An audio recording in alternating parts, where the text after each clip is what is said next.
প্রিয় ছাত্রছাত্রীরা, আজ আমি তোমাদের কাছে ক্লাস 8-এর প্রশ্নবিচিত্রা 2025 থার্ড ইউনিট টেস্ট মডেল 6 বিষয় ভূগোলে কোশ্চেনগুলো আলোচনা করে দেব। একের দেখা যাচ্ছে, দেখো একে ভূত্বকের দ্বিতীয় প্রধান উপাদান হলো এ অক্সিজেন, বি তামা, সি সিলিকন, ডি বক্সাইট। উত্তর হবে সি সিলিকন। দুয়ের দাগে চুনাপাথর হলো সংঘাত, বি অসংঘাত, সি পস্তনময়, ডি বালুকাময় শিলার উদাহরণ। উত্তর হবে বি অসংঘাত। তিনের দাগের বায়ুমণ্ডল সর্বাধিক উত্তপ্ত হয় এ পরিচলন, বি বিকিরণ, সি পরিবহন, ডি অ্যাডভেকেশন পদ্ধতিতে। উত্তর হবে বি বিকিরণ। চারের দাগের ঘূর্ণাবর্তের চক্ষু অঞ্চলে বায়ু ঘূর্ণবৃষ্টি, শান্ত, অক্লুশন না ধোঁয়াশা প্রকৃতির হয়। উত্তর হবে শান্ত।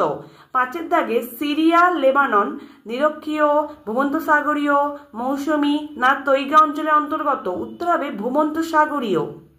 ছয়ের দাগের উষ্ণতার প্রসর সব থেকে কম থাকে এ নিরক্ষীয়, বি মরু, সি মেরু, ডি মৌসুমী জলবায়ুর অন্তর্গত। উত্তর হবে সি মেরু। সাতের দাগে প্রথম আর্থ সামিট কোথায় হয়েছিল? A New York, B Rio de Janeiro, C Paris, D Delhi. উত্তর হবে রিও ডি জেনিরো। আটের দাগের পরিবেশের অবনমনের সঙ্গে যুক্ত বিষয়টি হলো এ ধোঁয়াশা, বি মরু সম্প্রসারণ, সি আর্সেনিক দূষণ, ডি বজ্র। উত্তর হবে বি মরু সম্প্রসারণ। নয়ের দাগের পলিনেশিয়ার একটি দ্বীপ হলো A Hawaii, B Nauru, C New Guinea, D Solomon. উত্তর হবে এ হাওয়াই।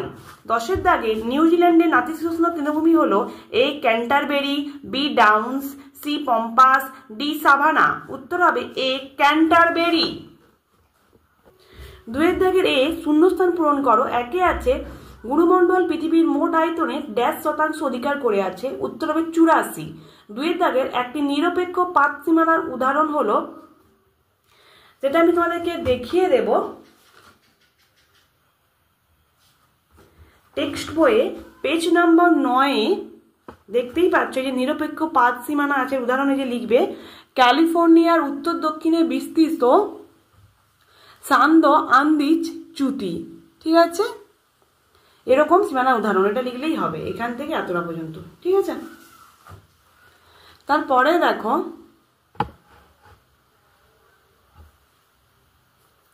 তিনের দাগের ভূমিকম্পের তীব্রতা ড্যাশ যন্ত্রে পরিমাপ করা হয়। উত্তর হবে সিসমোগ্রাফ।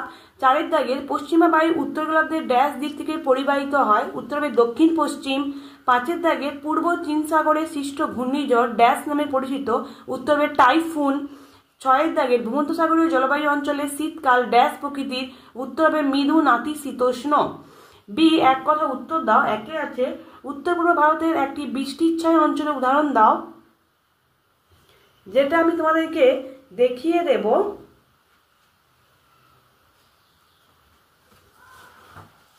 পেজ নাম্বার 47-এর এ দেখো, এখানেই আছে উত্তর পূর্ব ভারতের মেঘালয় রাজ্যের খাসি পাহাড়ের দক্ষিণ ঢালে অবস্থিত চেরাপুঞ্জি। ঠিক আছে, এটা লিখলেই হবে। দুয়ের দাগে সিল মাছের চামড়া দিয়ে তৈরি কে কি বলা হয়? উত্তর হবে টিউপিক। তিনের দাগের আছে চিপকো আন্দোলন কোথায় হয়েছিল, যেটা আমি দেখিয়ে দেবো টেক্সট বইয়ের পেজ নাম্বার 71-এ। দেখতেই পাচ্ছ এই যে কোথায় হয়েছিল না, উত্তরাখণ্ডের গাড়োয়াল অঞ্চলে লিখলেই হবে। চারের থেকে দেখো অস্ট্রেলিয়ার সর্বোচ্চ শৃঙ্গের নাম কি? উত্তর হবে মাউন্ট কোসিয়াস্কো। পাঁচের থেকে দেখো জ্যাকোস কি, যেটা আমি তোমাদেরকে দেখিয়ে দেব পেজ নাম্বার 117-তে টেক্সট বইয়ে। এখান থেকে এতটা পর্যন্ত লিখলেই হবে। দেখতেই পাচ্ছ জ্যাকোস কাকে বলে দেওয়া আছে, তোমরা অবশ্যই কিন্তু মুখস্থ করে নেবে। তারপরে দেখো ছয়ের জায়গায় আছে রূপস শহর কাকে বলে? উত্তর হবে ব্রোকেন হিলকে। সি এ আছে সত্য ও মিথ্যা নিরূপণ করো। একে আছে এস তরঙ্গ কঠিন ও তরলের মধ্যে দিয়ে প্রবাহিত হয়, এটা হবে মিথ্যা। দুই আছে ভারতের ছোটনাগপুর মালভূমি গ্রানাইট শিলায় গঠিত, এটা হবে সত্য। তিনের জায়গায় আছে ভূমধ্যসাগরের জলবায়ু উভয় গোলার্ধেই দেখা যায়, এটা হবে সত্য। চারের দাগে নগরায়ন পরিবেশ দূষণের অন্যতম কারণ, এটা হবে শুদ্ধ। দেখো ডিতে আছে বাম স্তম্ভের সঙ্গে ডান স্তম্ভ মিলিয়ে লেখো। বাম স্তম্ভে আছে মারে, যার সঙ্গে হচ্ছে ডান স্তম্ভ মিলবে অস্ট্রেলিয়ান আল্পস। বাম স্তম্ভে আছে দুয়ের দাগে আছে ওক, যার সঙ্গে মিলবে ডান স্তম্ভে স্বাভাবিক উদ্ভিদ। 3 দাগে আছে মেরিনো, যার সঙ্গে ডান স্তম্ভে মিলবে হচ্ছে উৎকৃষ্ট পছন্দদায়ী মেঘ। 4 আছে মিলডুরা, যার সঙ্গে ডান স্তম্ভে মিলবে হচ্ছে রাসায়নিক শিল্প। ঠিক আছে,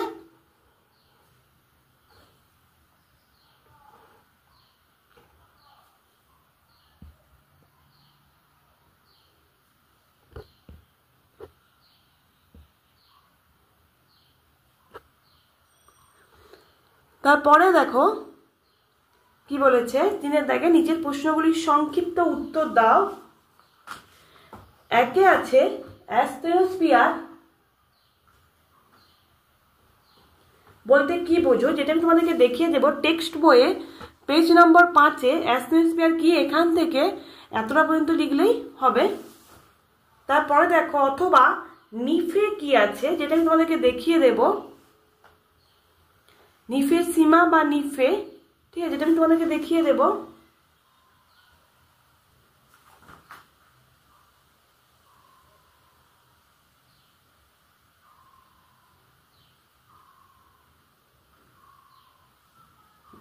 যেটা তোমরা লিখবে নিফে কি না, নিকেল ও লোহা দ্বারা গঠিত এই স্তরকে আমরা কি বলবো, নিফে। যেটা আমি তোমাদেরকে দেখিয়ে দেবো। দেখো টেক্সট বইয়ের পেজ নাম্বার আমরা দেখতেই পাচ্ছ, টেক্সট বইয়ের পেজ নাম্বার 6-এ এই যে নিফে কি, অত্যন্ত ভারী নিকেল আর লোহা দিয়ে তৈরি বলে কেন্দ্রমণ্ডলকে নিফে বলা হয়। ঠিক আছে, এটা লিখলেই হবে। তারপরে দেখো 2 দেখা যাচ্ছে অভিসারী পাতসীমানা কাকে বলতে কি বোঝো, যেটা আমি তোমাদেরকে দেখিয়ে দেব। টেক্সট বইয়ে পেজ নাম্বার 8-এ এই যে অভিসারী পাতসীমানা কাকে বলে, এখান থেকে এতটা পর্যন্ত লিখলেই হবে। ঠিক আছে, তারপরে দেখো অথবা দিয়ে আছে আ এবং পা হো হোর মধ্যে একটি পার্থক্য।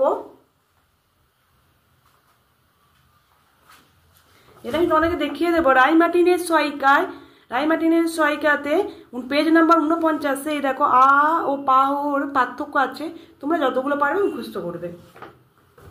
তারপরে দেখো 3 দাগের আছে উদাহরণ সহ রূপান্তরিত শিলার সংজ্ঞা দাও, যেটা আমি তোমাদেরকে দেখিয়ে দেব। টেক্সট বইয়ে পেজ নাম্বার 23-এ দেখো রূপান্তরিত শিলা কাকে বলে, এই যে এখান থেকে এতটা পর্যন্ত লিখলেই হবে। এই যে উদাহরণ দিয়ে দেবে, যেমন হচ্ছে গ্রানাইট থেকে নিস, ঠিক আছে, এরকম দিলেই হবে। তারপরে দেখো অথবা দিয়ে আছে ছকের সাহায্যে শিলাচক্র লেখো। এই যে টেক্সট বইয়ে পেজ নাম্বার 24-এ এই যে ছকের সাহায্যে এখান থেকে অবশ্যই তোমাদেরকে যে পিছনে এতটা পর্যন্ত তো লিখতেই হবে পিছন পেজে, সঙ্গে কিন্তু অবশ্যই এই ছকটা কিন্তু তোমাদেরকে আঁকতেই হবে। ঠিক আছে, তারপরে দেখো 4 দাগের আছে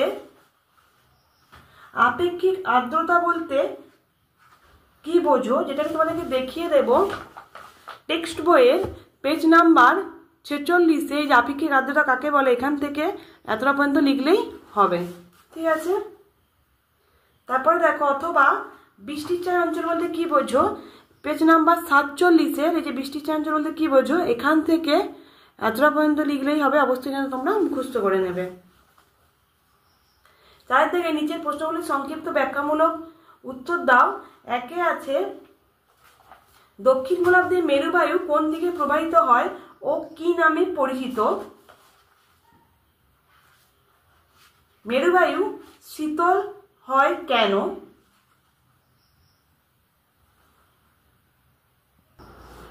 দেখো সেই কোশ্চেনে দক্ষিণ গোলার্ধে মেরুবায়ু কোন দিকে প্রবাহিত হয়, টেক্সট বইয়ে পেজ নাম্বার 36 এটা লিখবো। তাই দক্ষিণ গোলার্ধে মেরুবায়ু কুমেরু উচ্চচাপ বলয় থেকে কুমেরু বৃত্ত পদার্থ নিম্নচাপ বলয় দিকে প্রবাহিত হয়। তাই এই বায়ুটি কি নামে পরিচিত না, দক্ষিণ পূর্ব মেরুবায়ু নামে পরিচিত। ঠিক আছে, এবার দেখো মেরুবায়ু শীতল হয় কেন, এটা আমি তোমাদেরকে দেখিয়ে দেব। রাইমার্টিনের সহায়িকাতে পেজ নাম্বার 122-এ পেজ নাম্বার 122 এই যে মেরুবায়ু শীতল হয় কেন দেখতেই পাচ্ছ 10 দাগের কোশ্চেনটা, অবশ্যই তোমরা কিন্তু মুখস্থ করে নেবে। ঠিক আছে, তারপরে দেখো সমুদ্রবায়ু ও স্থলবায়ুর মধ্যে পার্থক্য লেখো, যেটা আমি তোমাদেরকে দেখিয়ে দেব। 130 পেজে রাইমার্টিনের সহায়িকাতে সমুদ্রবায়ু স্থলবায়ুর মধ্যে পার্থক্য দেখতে পাচ্ছ আছে, তোমরা অবশ্যই কিন্তু মুখস্থ করে নেবে। তারপরে দেখো 2 দাগের ভূমধ্যসাগরীয় জলবায়ু অঞ্চলে জলবায়ুগত বৈশিষ্ট্য লেখো, যেটা আমি তোমাদেরকে দেখিয়ে দেব পেজ নাম্বার 183-তে রাই মার্টিনেজ সহায়িকা। এই যে ভূমধ্যসাগরীয় জলবায়ু অঞ্চলে জলবায়ুর বৈশিষ্ট্যগুলো হচ্ছে এই যে প্রকৃতি, ঠিক আছে, প্রকৃতি, হ্যাঁ প্রকৃতি দেখতেই পাচ্ছ, প্রকৃতি, আর্দ্র শীতকাল ও শুষ্ক গ্রীষ্মকাল, উষ্ণতা, এবার বায়ুর চাপ, স্থানের বায়ুর প্রভাব, এরকম করে দেখতেই পাচ্ছ। মোট নিচে অনেকগুলো পয়েন্ট আছে, তোমরা যতগুলো পয়েন্ট পারবে অবশ্যই কিন্তু মুখস্থ করবে, ঠিক আছে। তারপরে দেখো আছে 3 দাগের কোশ্চেন, 3 দাগের, তারপরে দেখো 3 দাগের কোশ্চেন আছে স্থিতিশীল উন্নয়ন বলতে কি বোঝো, যেটা আমি তোমাদেরকে দেখিয়ে দেব টেক্সট বইয়ের পেজ নাম্বার 70-এ। দেখো স্থিতিশীল উন্নয়ন, এখান থেকে এতটা পর্যন্ত লিখলেই হবে, অবশ্যই তোমরা কিন্তু মুখস্থ করে নেবে। তারপরে দেখো অথবা দিয়ে আছে পরিবেশের অবনমন নিয়ন্ত্রণের উপায়গুলি লেখো, যেটা আমি তোমাদেরকে দেখিয়ে দেব রাই মার্টিনেজ সহায়িকাতে পেজ নাম্বার 217-র এই যে পরিবেশের অবনমনের নিয়ন্ত্রণের উপায়। এখানে দেখো 1, 2, 3, 4 করে অনেকগুলো পয়েন্ট আছে, তোমরা যতগুলো পারবে অবশ্যই কিন্তু মুখস্থ করবে। তারপর দেখো 4 দাগের আছে অস্ট্রেলিয়ার পশ্চিমের মালভূমি ভূপ্রকৃতি বর্ণনা দাও, যেটা আমি তোমাদেরকে দেখিয়ে দেব টেক্সট বইয়ে পেজ নাম্বার 110। এই যে অস্ট্রেলিয়ার পশ্চিমের মালভূমি ভূপ্রকৃতি, এখান থেকে এতটা পর্যন্ত পরের পেজে দেখতেই পাচ্ছ, টেক্সট বইয়ের 111 পেজের উপর পর্যন্ত লিখলেই হবে, অবশ্যই তোমরা কিন্তু মুখস্থ করে নেবে। 5 দাগের 1-এ দেখো আছে নিরক্ষীয় অঞ্চলের জলবায়ুগত বৈশিষ্ট্য, যেটা আমি তোমাদেরকে দেখিয়ে দেব জলবায়ুগত বৈশিষ্ট্য ও সেখানকার কিছু অধিবাসীদের নাম লেখো, যেটা আমি তোমাদেরকে দেখিয়ে দেব রাই মার্টিনেজ সহায়িকাতে পেজ নাম্বার 177-এ। এই যে নিরক্ষীয় অঞ্চলের জলবায়ুর বৈশিষ্ট্য দেখো, এখানে 1, 2, 3, 4, 5, এমনকি পরের পৃষ্ঠাতেও আছে, দেখতেই পাচ্ছ তোমাদেরকে 6, 7, 8টা পয়েন্ট আছে, তোমরা যতগুলো পারবে অবশ্যই কিন্তু মুখস্থ করে নেবে। আর তার সঙ্গে যে আরেকটা কোশ্চেন আছে সেখানকার কিছু অধিবাসীদের নাম, যা টেক্সট বইয়ের পেজ নাম্বার 54-তে এই যে অধিবাসীদের নাম কিছু দেখো দেওয়া আছে। জাইরে অববাহিকা, পিগমি, উচ্চ আমাজন অববাহিকা, রেড ইন্ডিয়ান ও দক্ষিণ পূর্ব এশিয়ার সেমাং ও অন্যান্য উপজাতি মানুষরা এই অঞ্চলের প্রধান অধিবাসী, এটা লিখলেই হবে।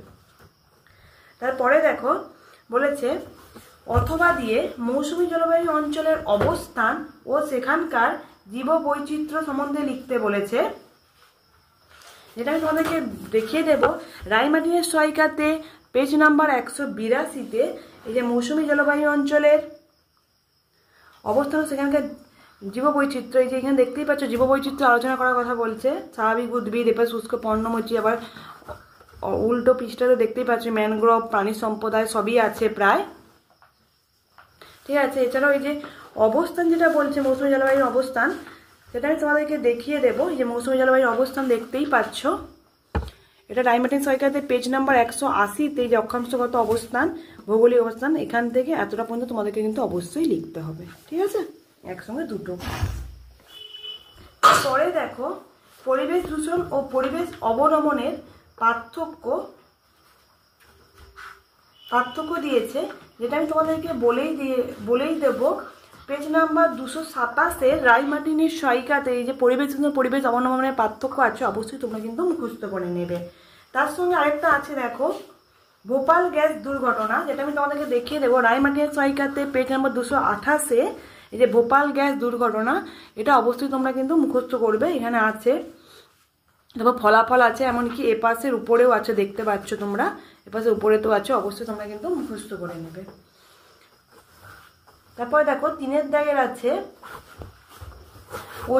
ওশিয়ানিয়ার স্বাভাবিক উদ্ভিদের 3টি প্রধান বৈশিষ্ট্য, যেটা আমি তোমাদেরকে দেখিয়ে দেব পেজ নাম্বার 114-তে টেক্সট বই। এই যে ওশিয়ানিয়ার স্বাভাবিক উদ্ভিদের যে এটা দেখতেই পাচ্ছ ক্রান্তীয় চিরহরিৎ, ক্রান্তীয় পর্ণমোচী, ঠিক আছে। এই দেখো এখানে দেখতেই পাচ্ছ টেক্সট বইয়ের 114 পেজে ঠিক আছে। এখানে 3টে কান্তে চিরবিত অরণ্য, কান্তে পর্ণমোচী অরণ্য, এমনকি এখানে দেখো নাতিশীতোষ্ণ অরণ্য, কান্তে তৃণভূমি, এরকম করে মোট 7টা আছে। তার মধ্যে তোমরা যে কোনো 3টা অবশ্যই কিন্তু পুরোটা লিখতে হবে। ঠিক আছে। তার সঙ্গে দেখো আছে, তার সঙ্গে আরেকটা কোশ্চেন আছে, আমি তোমাদেরকে বলে দিই। আর্টেজীয় কূপ কিভাবে গড়ে উঠেছে, যেটা আমি তোমাদেরকে বলে দেব পেজ নাম্বার 367-তে রায়মার্টিনের সহায়িকা। এই যে আর্টেজীয় কূপ কীভাবে গড়ে উঠেছে, এখান থেকে এতটা পর্যন্ত লিখলেই হবে। ঠিক আছে। তারপরে দেখো আরেকটা আছে, অথবা দিয়ে মারে ডার্লিং অববাহিকার অর্থনৈতিক পরিবেশ আলোচনা করো, যেটা আমি তোমাদেরকে দেখিয়ে দেব পেজ নাম্বার 384-তে মারে ডার্লিং অববাহিকা রায়মার্টিনের সহায়িকার এই যে অর্থনৈতিক পরিবেশটা যেটা আছে, যে ভূপ্রকৃতি, জলবায়ু, কৃষি সমৃদ্ধির কারণ, পশুপালন, খনিজমূল সম্পদ, শিল্পোন্নতি, এমনকি এপাশেও আছে। এতটা পর্যন্ত তোমাদের কিন্তু অবশ্যই, সাথে ঘনবসতি অঞ্চল, এতটা পর্যন্ত তোমাদের কিন্তু অবশ্যই মুখস্থ করতে হবে। তোমাদের যদি আমার এই চ্যানেলটা ভালো লেগে থাকে অবশ্যই লাইক, কমেন্ট আর বেশি করে শেয়ার করে দেবে, যাতে অন্য বন্ধুদেরও দেখতে সুবিধা হয়।